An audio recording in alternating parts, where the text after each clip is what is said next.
Hai teman-teman, apa kabar? Senang banget kita ketemu lagi ya. Dan video ini sebetulnya saya buat sebagai bentuk ucapan terima kasih buat Dita.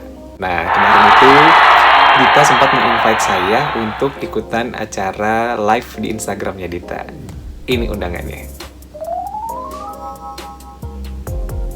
Dan sebelumnya juga saya mau ucapin makasih banget Dit udah ngundang saya di live Instagram, karena untuk saya pribadi saya nggak pernah tuh yang namanya live Instagram secara pribadi ya. Jadi begitu di-invite, Dita bilang, ayo kak ikutan, seneng banget nih. Ternyata mau ngobrolin apa? Ngobrolin tentang pengalaman saya selama 15 tahun mengenal dunia siaran. Nah, karena kemarin itu kita sudah well prepared banget. Saya yakin Dita ini tipikal orang yang well prepared. Tapi pada kenyataannya kemarin itu kita ada kendala banyak banget selama live ya. Ada kendala di sinyal lah, kemudian handphone saya tiba-tiba mati, tiba-tiba nggak kedengeran suaranya Dita dan segala macem. Jadi video ini untuk membantu apa yang kemarin Dita dan saya sempat live di Instagram. Kita akan bahas sedikit aja, tapi nanti juga ada cuplikan-cuplikan beberapa video, beberapa yang rekaman nih yang bisa kita selamatkan dari Instagram pada saat live kemarin. Yang dipilih itu juga bisa memberkati untuk orang lain. Karena juga gitu. Jadi kemarin tuh Dita bertanya pengalaman di dunia siaran. Ya, kalau pengalaman saya di dunia siaran tuh saya kenal yang namanya dunia radio itu sejak tahun 2005. Jadi waktu itu iseng-iseng karena memang saya dari zaman sekolah dulu tuh seneng banget siaran. Jadi boleh dikatakan saya ini radio freak banget. Saya dari bangun tidur sampai tidur lagi itu saya selalu dengerin radio. Walaupun waktu itu radio masih radio yang diputer-puter ya. Wah, tua banget. Jadi zaman radio itu saya selalu dengerin radio dari pagi bangun tidur sampai dengan tidur lagi. Nah, jadi pada saat itu saya seneng banget dengerin yang namanya Sogi Indra Duaja, Vivi Novidia, Wiki Adrian, kemudian Soki Sitohang, Anissa Pohan. Zaman-zamannya mereka masih bersiaran di Kota Bandung. Nah, aku ini si gembala sapi. Saya ini seneng banget dengerin mereka siaran. Jadi dimanapun mereka ada, kapanpun mereka siaran, saya selalu hafal jam-jam siaran mereka ya. Nah, karena kecintaan saya terhadap dunia siaran itu, kemudian di tahun 2005 itu juga waktu itu ada sekolah, sebetulnya bukan sekolah sih, broadcasting workshop lah. Saya ikutan bersama dengan teman-teman yang lain, itu kurang lebih ada sekitar 60 orang. Saya ikutan broadcasting workshop di sana dari Hard Rock FM, namanya Bubowo Class waktu itu ya. Saya ikutan broadcasting workshop dan ternyata dari broadcasting workshop itu banyak hal yang bisa saya pelajari. Baik itu bikin skrip, kemudian jadi produser, bikin iklan, nge-MC, siaran, mixing, dan segala macam saya belajar semua dari situ. Dan dari Hard Rock FM juga lah yang membuka kesempatan saya siaran untuk pertama kali. Jadi saya waktu itu siaran pertama kali di Radio Hard Rock. Dan itu happy banget waktu itu ya. Dengan pengajar-pengajar yang luar biasa, ada Panji Pragiwaksono, Tike Priyatnakusuma, Edi Brokoli, terus Atta pembawa acara Indonesian Idol yang waktu sama Irgi Ahmad Fahrezi. Terus siapa lagi istrinya Panji itu, Gamila Arif. Itu happy banget waktu itu. Jadi Hard Rock FM lah yang membuka saya kesempatan melalui broadcasting workshop, di mana waktu kita terpilih menjadi 8 orang terbaik menurut Hard Rock FM, dan kita dikasih kesempatan untuk siaran di Hard Rock FM waktu itu. Habis itu, saya sempat juga ngisi-ngisi acara sebagai narasumber sebetulnya di beberapa radio di Kota Bandung. Jadi saya masih juga terlibat dan bergabung di salah satu perusahaan obat. Jadi kalau mereka minta saya untuk menjadi narasumber sebagai tenaga ahli, dokter, nah, di situ saya masuk dan saya diwawancarai di radio-radio di Kota Bandung. Jadi terima kasih buat radio-radio di Kota Bandung, saya sudah mencicipi studio kalian ya. Ardan FM, kemudian Raka, Rase, kemudian apalagi ya? Kayaknya banyak banget ya. Nanti Niners, terus Global Radio, Para Muda, Seputar Indonesia, kemudian aduh apa lagi ya? MGT Radio. Pokoknya banyak banget deh. Banyak banget radio-radio Kota Bandung yang udah saya putar gitu ya. Dan saya happy banget. Terima kasih sekali lagi buat pengalamannya. Sudah ngundang saya juga ke sana. Dan happy banget ternyata bisa bersiaran di ruangan siarannya teman-teman semua. Radio Cevi juga. Nah, di Radio Cevi ini saya cukup lama ngisi rubrik kesehatan di sana dengan teman-teman dokter yang lain. Di Radio Cevi mungkin ada sekitar 2 tahunan. Habis 2 tahunan itu kemudian saya ke Subang, saya ada penelitian di sana, saya juga mengisi di Radio Pamanukan Subang, hanya sekitar 3 bulanan. Kemudian pertama kali itu sebelum saya ke Pamanukan, saya sempat melamar ke Radio Maestro untuk siaran. Nah, di sana saya ditelepon sama Bapak Steven. Kemudian waktu itu saya katakan bahwa maaf banget Pak, saya kebetulan lagi ada penelitian di Subang, jadi saya nggak bisa untuk ikut wawancara waktu itu di Radio Maestro. Dan ya mungkin Pak Steven bilang mungkin belum jalannya kali ya, belum berjodoh. Akhirnya saya nggak jadi tuh di Radio Maestro. Cuman memang mungkin jodohnya juga. 6 bulan kemudian Pak Steven telepon saya lagi. Nah, sesudah telepon saya lagi, terus saya bilang, Pak, saya kan waktu itu lamaran sudah 6 bulan yang lalu. Kira-kira emang dipanggil lagi? Terus Pak Steven cuma bilang kayak gini, emang kalau saya mau panggil kamu lagi, kenapa? Akhirnya saya datang untuk wawancara dengan Pak Steven, dan Pak Steven bilang nanti dari situ akan lanjut ke HRD. 1 minggu tidak ada kabar, tapi di minggu kedua saya dikabari. Minggu kedua saya diberi kabar bahwa saya nanti akan wawancara dengan HRD, dan ternyata kamu kapan bisa training, ya. Akhirnya training lah saya di Maestro itu membutuhkan waktu sekitar 100 jam untuk ikutin siaran yang sebelum-sebelumnya. Jadi mereka ada prime time. Maestro memiliki siaran prime time pagi, siang, dan juga sore. Nah, jadi kita harus ikuti 100 jam di 3 program tersebut. Kita bikin telahannya, misalnya kita kasih nih lagunya pas atau enggak, penyiarnya masuk apa enggak gitu, matching apa enggak, istilahnya ada miss-miss enggak selama jam siaran. Jadi kita kasih telahan-telahan di sana. Nah, sesudah 100 jam itu akhirnya dikasihlah saya kesempatan pertama kali untuk siaran, dan siaran waktu itu tidak live ya. Jadi rekaman untuk diputar jam 10 malam. Jadi akhirnya musik klasik kalau nggak salah waktu itu. Jadi ikutan siaran di sana selama beberapa waktu, dan akhirnya saya bersiaran bersama dengan teman-teman yang lain. Tentunya dikasih tandem dulu, sampai akhirnya pernah siaran sendiri juga. Dan sekarang saya itu rutin ngisi di hari Sabtu pagi, jam 7 pagi sampai dengan jam 10 pagi. Itu udah ada sekitar 10 tahunan ya. Jadi 10 tahunan saya pegang program pagi di Sabtu pagi, dan ceritanya udah berganti sih, judulnya juga udah ganti-ganti dari Morning Coffee on the Weekend, dan sekarang itu namanya adalah Sabtu Kustik Maestro Sweet Life on the Weekend Morning. Nah, jadi selama di Maestro ini sekarang saya sudah 10 tahun. Banyak hal yang sudah saya pelajari di sana, ya. Itu pengalaman saya pertama kali akhirnya sampai siaran sekarang di Maestro sudah 10 tahun. Kemudian, ini pertanyaan lagi dari Dita. Gimana cara atasi nervous waktu on air? Nah, yang namanya nervous itu pasti selalu ada. Pasti nervous lah pertama kali siarannya, karena saya bingung mau ngomong apa, dan kemudian nervousnya itu kedengeran banget sebetulnya. Suaranya kerasa bergetar pada saat on air. Tapi, ya, there's always a first time for everything. Jadi selalu ada pertama kali untuk semuanya, dan dari situ juga saya belajar bahwa untuk atasi nervous tuh banyak. Misalnya, tarik nafas dulu, kemudian mungkin ke kamar mandi terlebih dahulu. Banyak hal yang bisa saya lakukan. Nah, selain itu, yang bikin nervous juga waktu itu pertama kali pernah dapat tamu, itu kebetulan tamunya bule. Ya, 4 orang, mereka promo album, dan kebetulan mereka diwawancaranya di jam siaran saya. Akhirnya, satu hal sebenarnya nervous, iya sih. Nervous takut nggak, sebenarnya bukan nervous, dikatakan nggak pede. Apakah mungkin saya bisa nanti untuk berkomunikasi, bincang-bincang sama mereka atau enggak gitu. Karena actually kan ngobrol sama mereka itu harus pakai bahasa Inggris. Dan kalau ngobrol bahasa Inggris ya, kan saya juga tidak terlalu lancar sebetulnya. Tapi pengalaman seru sih. Dan waktu itu juga tandem, jadi bagaimana kita mengkoordinasikan bagaimana caranya untuk bisa berbincang-bincang dengan bintang tamu dengan baik. Artinya kita tidak terlihat gugup, kita tidak terlihat nggak bisa banget gitu ya. Ya memang nggak bisa sih. Cuman ya jangan kelihatan banget lah gitu. Akhirnya itu pengalaman nervous. Terus juga pernah mewawancarai artis via telepon, dan nervous juga sih. Apalagi sebetulnya nervous itu kalau misalnya kita mewawancarai public figure, di mana mereka itu akan memperbincangkan mengenai hal-hal yang baru buat kita. Sebetulnya itu lebih merasa nervous karena saya nggak menguasai bahannya. Jadi bagaimana caranya supaya nanti pada saat perbincangan talk show itu semua bisa berjalan dengan lancar. Itu aja sih sebenarnya nervousnya, ya. Lalu pertanyaan berikutnya, ini pertanyaan dari Dita juga. Chemistry sama siaran tandem. Nah, ini yang paling banyak kita explore. Kenapa? Karena selama 10 tahun saya di Maestro itu saya punya siaran tandem banyak, sudah berganti-ganti berapa orang.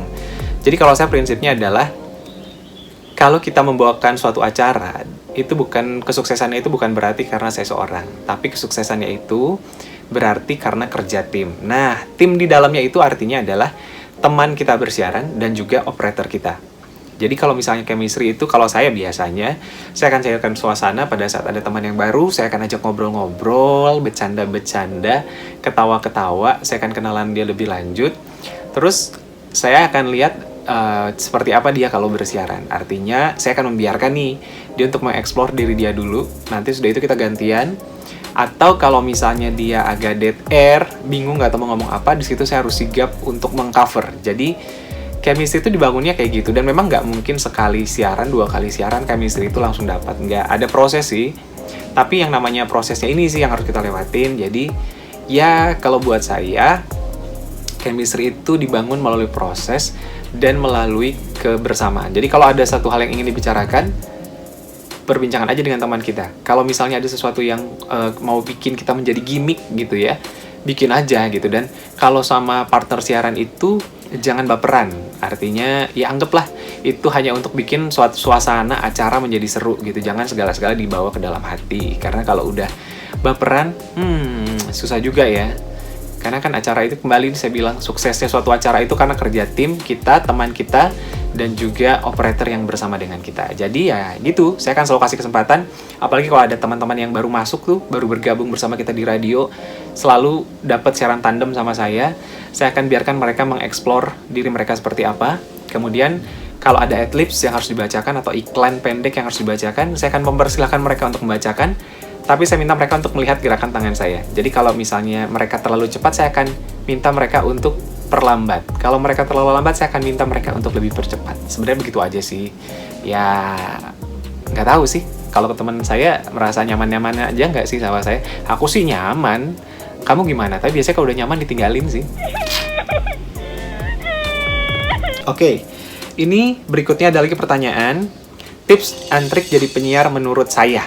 Ya, tips and trick menjadi penyiar menurut saya. Nah, kalau tips and tricksnya menjadi penyiar menurut saya adalah kita kenali dulu jenis radio yang mau kita masuki. Artinya, kita di sana nggak bisa nih, saya dengan timbre suara saya yang seperti ini, dengan pembawaan saya yang selalu misalnya happy gitu kan, saya nggak akan mungkin melamar ke radio-radio yang bawaannya kalem.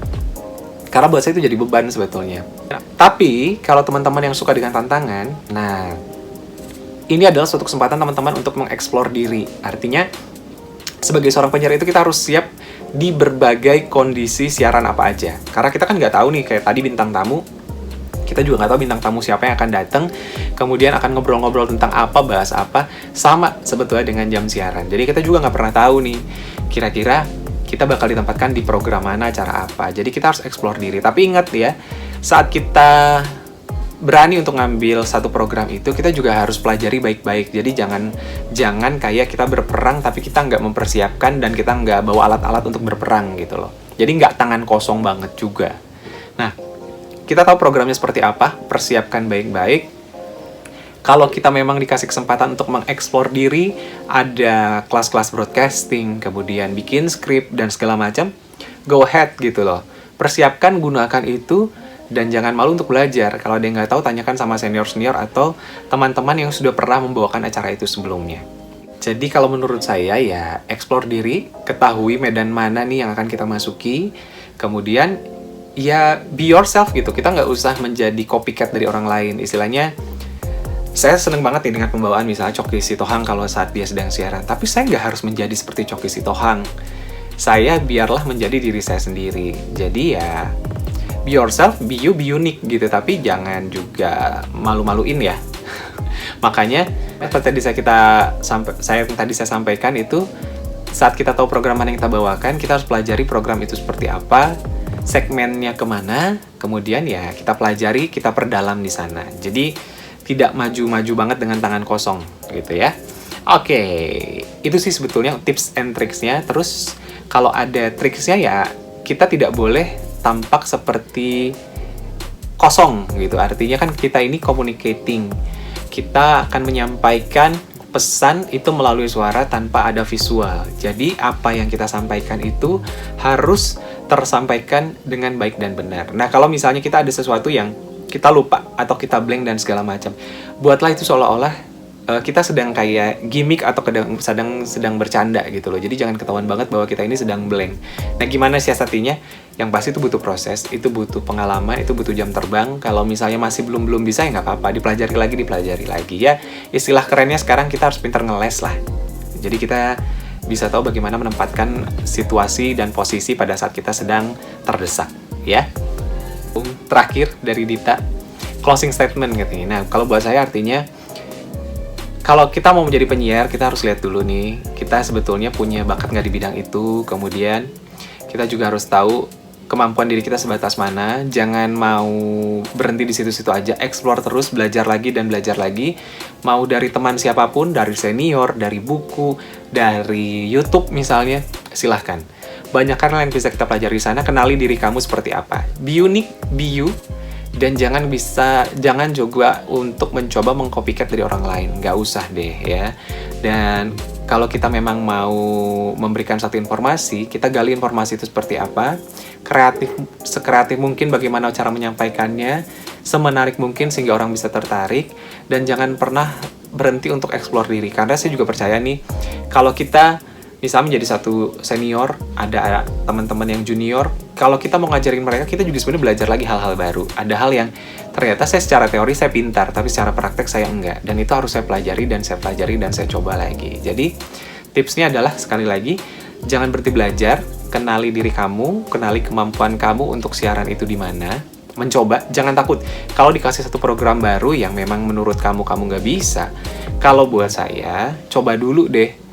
Sekali 2 kali siaran, kalau memang misalnya kira-kira tidak bagus ya nggak masalah, ya kan? Nggak masalah, memang bukan di situ. Tapi jangan pernah berhenti mengeksplor diri, jangan pernah berhenti mencoba, dan tetap terus belajar. Itu aja dari saya, dan sekali lagi terima kasih banget Dita. Terima kasih juga untuk teman-teman semua yang kemarin sudah hadir di live Instagram Dita dan juga saya. Sekali lagi mohon maaf nih kalau kemarin selama saya live Instagram dengan Dita, biasanya Dita kalau live Instagram tuh bisa sampai 3 jam, 4 jam ya. Kemarin mungkin hanya sekitar setengah jam atau 40 menitan, itu pun kepotong-potong karena sinyal dan segala macam. Ya, kembali tadi saya bilang bahwa kita harus siap untuk segala sesuatu, siap untuk segala kondisi. Jadi sekali lagi terima kasih buat Dita yang udah nyempatin waktu. Dita itu well prepared banget ya. Dia udah kasih pertanyaan-pertanyaan sebelumnya supaya saya juga nggak bingung. Dia udah bikin iklan juga. Iklannya itu keren banget. Makasih juga buat teman-teman yang sudah hadir di live Instagram kemarin.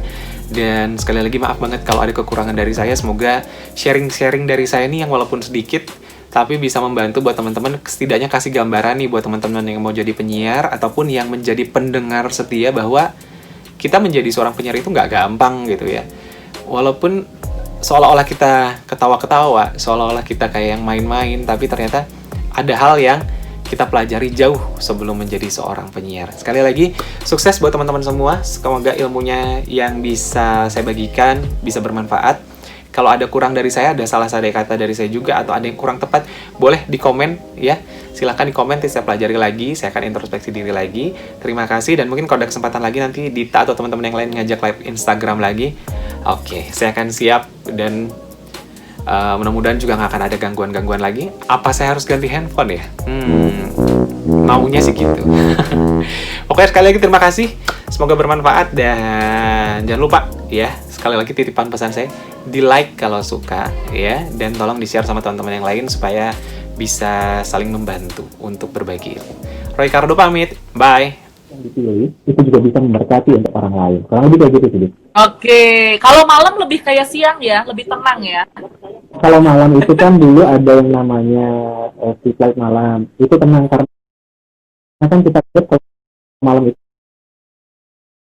orang nggak berasa berisik, tapi orang pengen istirahat, orang dikasih juga lagu-lagu yang tenang, dan pembawaan kita juga harus lebih tenang. Gitu aja sih sebetulnya. Ya, iya nggak sih? Atau memang semua harus bisa? Oke, ada penyiar yang cocok untuk pagi, siang, sore, malam. ada. Makanya itu yang kita bilang know yourself gitu loh.